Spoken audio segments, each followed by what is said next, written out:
Ladies and gentlemen, my name is Frédéric François Chopin.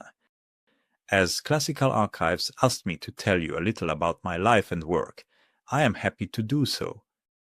I was born in 1810 near Warsaw, in a household filled with music and language.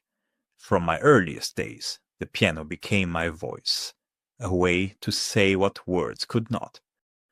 Poland gave me melodies I carried with me all my life, inspiring my mazurkas and polonaises that still echo with the rhythms of my native soil.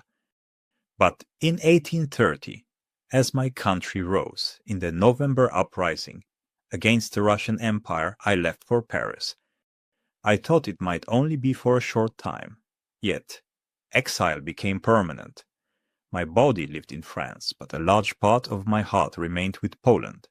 Every phrase I wrote was touched by a longing for home. Paris became my adopted city, a place alive with artists and poets. There I found friendship, admiration, and an audience who listened not to fireworks of sound, but to whispers of poetry on the keys.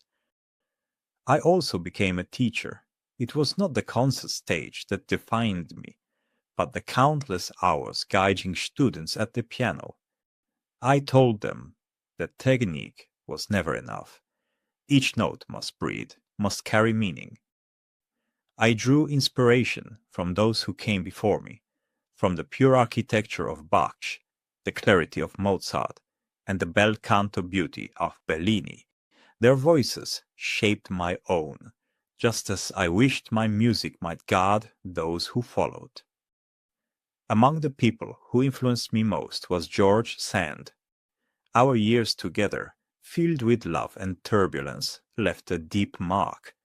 She cared for me when illness weakened me, and her strength gave me courage when mine faltered.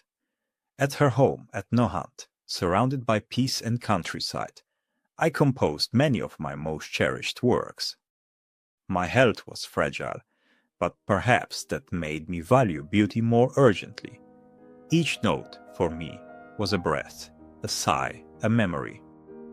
I never sought the grand gestures of the orchestra. My stage was the piano, intimate, delicate, sometimes fragile, yet capable of infinite expression. My nocturnes, etudes, and ballades were never written for mere display, but to carry emotion. If in my music you hear tenderness, passion, or the echo of distant Poland, then I am still alive in your hearts. For through the piano, I continue to speak across time.